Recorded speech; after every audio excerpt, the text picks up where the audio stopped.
નમસ્કાર દર્શક મિત્રો, તુફાન એસબી ન્યૂઝ સાથે હું છું આપની સાથે પાયલ બામભણિયા। તો જોઈએ આજના મહત્વના સમાચારમાં। નવસારી પોલીસ દ્વારા ડીજીપીના આદેશ મુજબ 100 કલાકની અંદર લુખા તત્વોને ઓળખવા માટે કોમ્બિંગ ઓપરેશન હાથ ધરવામાં આવ્યું, જેમાં હિસ્ટ્રી સીટરો અને ગંભીર ગુનામાં સંડોવાયેલા લોકોની ચુસ્ત તપાસ કરવામાં આવી। આ કામગીરીમાં નાયબ જિલ્લા પોલીસ અધિક્ષક અને એલસીબી પીઆઈ સહિતના ઉચ્ચ અધિકારીઓ પણ હાજર રહ્યા।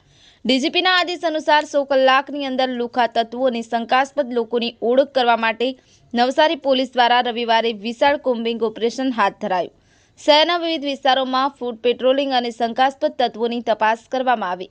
હિસ્ટ્રી સીટરો અને ભૂતકાળમાં ગંભીર ગુનામાં સંડોવાયેલા લોકોના ઘરમાં સૂચિત તપાસ કરવામાં આવી હતી। આ કામગીરી દરમિયાન નાયબ જિલ્લા પોલીસ અધિક્ષક, એલસીબી પીઆઈ અને અન્ય ઉચ્ચ અધિકારીઓ પણ હાજર રહ્યા હતા। પોલીસ ટુકડી દ્વારા એક મહત્વપૂર્ણ પ્રયાસ તરીકે લોકો સાથે સંવાદિતાથી માહિતીઓ એકત્ર કરાઈ હતી અને શંકાસ્પદ વિસ્તારોમાં ચુસ્ત તપાસ હાથ ધરવામાં આવી। આ ઓપરેશનનો મુખ્ય હેતુ શહેરમાં કાયદો અને વ્યવસ્થાની સ્થિતિ મજબૂત કરવો અને જાહેર જનતામાં ભયમુક્ત વાતાવરણ બનાવવાનો છે। નવસારી પોલીસ દ્વારા ગુનાહિત તત્વોને નિયંત્રણમાં લેવાના પ્રયત્નોને કારણે પ્રજામાં સુરક્ષાની ભાવના જાગી છે।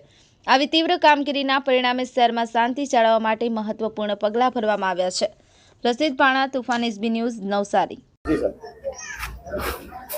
आज रोज मेहरबान डीजीपी साहेब तरफथी जे 100 कलाकमां असामाजिक तत्वों HSMCR के शरीर संबंधी गुनानी करवानी टेववाळा ईसमो छे तेमज खनिज चोरीना ईसमो छे तेमज जे ईसमोथी पब्लिकमां भयनुं वातावरण फैलाय एवा ईसमोनी चेकिंग करवा माटेनी कार्यवाही करवा माटेनी सूचना आपेल होय, जेथी आज रोज नवसारी टाउन विस्तारमां आवेल ટીગરાવાડીમાં નવી વસાહતમાં પોલીસ અધિકારી કર્મચારીઓ દ્વારા કોમ્બિંગનું આયોજન કરવામાં આવેલ છે, જેમાં HSMCR તેમજ શરીર સંબંધી ગુનાઓ કરવાવાળા ઈસમોની ચેકિંગ કરવામાં આવેલ છે। તેમજ આ કોમ્બિંગ દરમિયાન વાહન ચેકિંગ અને ફૂટ પેટ્રોલિંગ પણ કરીને કાયદોની વ્યવસ્થાની પરિસ્થિતિ જળવાઈ રહે તે માટે નવસારી જિલ્લા પોલીસ દ્વારા કાર્યવાહી હાથ ધરવામાં આવેલ છે।